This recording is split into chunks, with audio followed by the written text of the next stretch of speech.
Hello friends, welcome to Kitchens Bell. ಇವತ್ತು ನಾವು ಕೇಸುವಿನ ಗೆಡ್ಡೆಯ ಪಲ್ಯ ಹೇಗ್ ಮಾಡೋದು ಅಂತ ನೋಡೋಣ.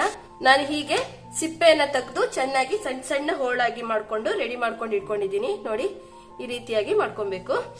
ಗ್ಯಾಸ್ ಆನ್ ಮಾಡ್ಕೊಂಡು ಒಂದು 3 ಚಮಚದಷ್ಟು ಕುಕ್ಕಿಂಗ್ ಆಯಿಲ್ ಅನ್ನ ಹಾಕೊಂತಾ ಇದ್ದೀನಿ. ಅರ್ಧ ಚಮಚದಷ್ಟು ಸಾಸಿವೆಯನ್ನು ಹಾಕೊಂತಾ ಇದ್ದೀನಿ.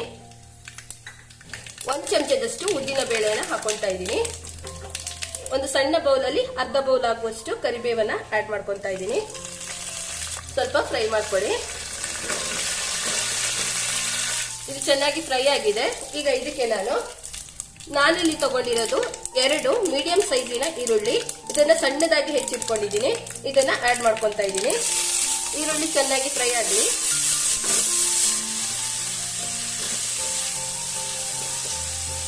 ಒಂದು ಅರ್ಧ ಚಮಚದಷ್ಟು ಜಿಂಜರ್ ಗಾರ್ಲಿಕ್ ಪೇಸ್ಟ್ ಅನ್ನ ಆಡ್ ಮಾಡ್ಕೊಂತಾ ಇದ್ದೀನಿ. ಫ್ರೈ ಮಾಡ್ಕೊಳ್ಳಿ. ಈರುಳ್ಳಿ ಚೆನ್ನಾಗಿ ಹಸಿ ವಾಸನೆ ಎಲ್ಲ ಹೋಗಿ ಚೆನ್ನಾಗಿ ಫ್ರೈ ಆಗಿದೆ. ಈಗ ಇದಕ್ಕೆ ನಾನು ಅರ್ಧ ಚಮಚದಷ್ಟು ಅರಿಶಿನ ಪುಡಿಯನ್ನ ಸೇರಿಸ್ಕೊಂತಾ ಇದ್ದೀನಿ. ಫ್ರೈ ಮಾಡ್ಕೊಳ್ಳಿ. ಈಗ ಇದಕ್ಕೆ ನಾನು ಸಣ್ಣದಾಗಿ ಹೆಚ್ಚಿಟ್ಕೊಂಡಿರುವಂತಹ ಕೇಸುವಿನ ಗೆಡ್ಡೆಯನ್ನ ಆಡ್ ಮಾಡ್ಕೊಂತಾ ಇದ್ದೀನಿ. ಚೆನ್ನಾಗಿ ಮಿಕ್ಸ್ ಮಾಡ್ಕೊಳ್ಳಿ. ನೋಡಿ, ಹೀಗೆ ಎಲ್ಲವನ್ನ ಚೆನ್ನಾಗಿ ಮಿಕ್ಸ್ ಮಾಡ್ಕೊಳ್ಳಿ. ಈಗ ನಾನು ಇದಕ್ಕೆ ಒಂದು ಸಣ್ಣ ಲಿಂಬೆ ಹಣ್ಣಿನ ಗಾತ್ರದ ಹುಣಸೆ ಹುಳಿಯನ್ನ ನೋಡಿ ನಾನು ಹೀಗೆ ನೆನೆಸಿಟ್ಕೊಂಡಿದ್ದೆ. ರಸವನ್ನ ಮಾತ್ರ ಹಾಕೊಳ್ಳಿ. ಮತ್ತೊಂದ್ಸಲ ಎಲ್ಲವನ್ನ ಚೆನ್ನಾಗಿ ಮಿಕ್ಸ್ ಮಾಡ್ಕೊಳ್ಳಿ. ರುಚಿಗೆ ತಕ್ಕಷ್ಟು ಉಪ್ಪನ್ನ ಸೇರಿಸ್ತಾ ಇದ್ದೀನಿ. ಎಲ್ಲವನ್ನ ಒಂದ್ಸಲ ಮಿಕ್ಸ್ ಮಾಡ್ಕೊಂಡು 1 ಕಪ್ ಆಗುವಷ್ಟು ನೀರನ್ನ ಆಡ್ ಮಾಡ್ಕೊಂತಾ ಇದ್ದೀನಿ. ಸಲ ಮಿಕ್ಸ್ ಮಾಡ್ಕೊಂಡು ಎಲ್ಲವನ್ನ ಲಿಡ್ ಅನ್ನ ಕ್ಲೋಸ್ ಮಾಡಿ ಚೆನ್ನಾಗಿ ಇದು ಬೇಯಲಿಕ್ಕೆ ಒಂದು 5 ನಿಮಿಷ ಬಿಡ್ತಾ ಇದ್ದೀನಿ. ಮೀಡಿಯಂ ಫ್ಲೇಮ್ ಅಲ್ಲಿ ಇಟ್ಕೊಂಡು ಬೇಯಿಸ್ಕೊಡಿ. ಈಗ ನಾನಿಲ್ಲಿ ಮಿಕ್ಸಿ ಜಾರ್ ಅನ್ನ ತಗೊಂಡಿದ್ದೀನಿ. ಇದು ಚೆನ್ನಾಗಿ ಬೇಯೋ ತನಕ ನಾವು ಇದಕ್ಕೆ ಬೇಕಾಗುವಂತಹ ಮಸಾಲಾ ಪೌಡರ್ ಅನ್ನ ರೆಡಿ ಮಾಡ್ಕೊಳ್ಳೋಣ. 4 ಬ್ಯಾಡಗಿ ಮೆಣಸನ್ನ ಹಾಕೊಂತಾ ಇದ್ದೀನಿ. ಅರ್ಧ ಚಮಚದಷ್ಟು ಸಾಸಿವೆಯನ್ನ ಹಾಕೊಂತಾ ಇದ್ದೀನಿ. ಅರ್ಧ ಚಮಚದಷ್ಟು ಜೀರಿಗೆಯನ್ನ ಹಾಕೊಂತಾ ಇದ್ದೀನಿ. ಒಂದು ಅರ್ಧ ಚಮಚದಷ್ಟು ಕೊತ್ತಂಬರಿ ಕಾಳನ್ನ ಹಾಕೊಂತಾ ಇದ್ದೀನಿ. ಇಷ್ಟನ್ನ ಹಾಕೊಂಡು ಮಿಕ್ಸಿ ಜಾರಿಗೆ ಹಾಕೊಂಡು ಪೌಡರ್ ಮಾಡ್ಕೊಳ್ಳಿ.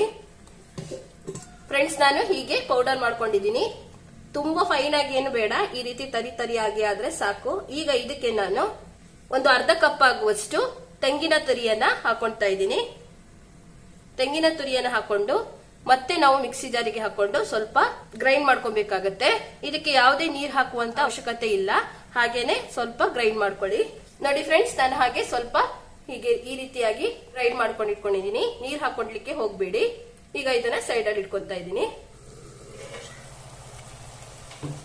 ಒಂದ್ಸಲ ಎಲ್ಲವನ್ನ ಮಿಕ್ಸ್ ಮಾಡ್ಕೊಳ್ಳಿ. ಈ ತರ ಇದು ಒಂದು 50% ಅಷ್ಟು ಕುಕ್ ಆಗಿದೆ. ಈಗ ನಾನು ಇದಕ್ಕೆ ಇನ್ನೊಂದು ಬೌಲ್ ನೀರನ್ನ ಹಾಕೊಂಡು ಇದು ಚೆನ್ನಾಗಿ ಬೇಯಲಿಕ್ಕೆ ಬಿಡ್ತಾ ಇದ್ದೀನಿ. ಇನ್ನೊಂದು 3 ರಿಂದ 4 ನಿಮಿಷ ಇದು ಬೇಯಿದ್ರೆ ಸಾಕು. ಫ್ರೆಂಡ್ಸ್, ಇನ್ನೊಂದು 3 ನಿಮಿಷ ಆಗಿದೆ. ನೀವು ನೋಡ್ಬೋದು, ಇದು ಚೆನ್ನಾಗಿ ಈಗ ಬೇಯ್ದಿದೆ. ನೋಡಿ, ಚೆನ್ನಾಗಿ ನೋಡಿ ಕೈಯಿಂದ ಇದು ಪುಡಿ ಆಗ್ತಾ ಇದೆ.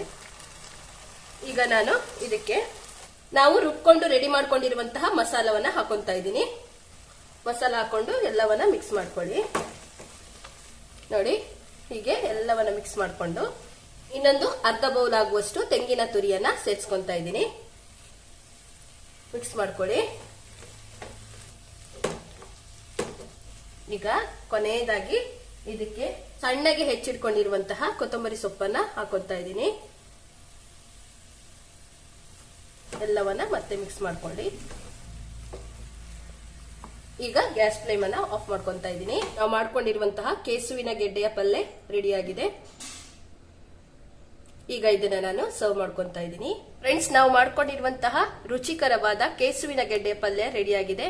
ತುಂಬಾ ಅಂದ್ರೆ ತುಂಬಾ ರುಚಿಕರವಾಗಿ ಬಂದಿದೆ. ನೀವು ಕೂಡ ಮನೆಯಲ್ಲಿ ಟ್ರೈ ಮಾಡಿ, ನಿಮಗೂ ಕೂಡ ಇಷ್ಟ ಆಗುತ್ತೆ. Please like and share with your friends and family. Don't forget to subscribe and press the bell icon to get latest videos from Kitchens Bell. ಮತ್ತೊಂದು ಹೊಸ ರುಚಿಯೊಂದಿಗೆ ಸಿಗ್ತೀನಿ. Till there stay safe and take care. Bye. Thank you.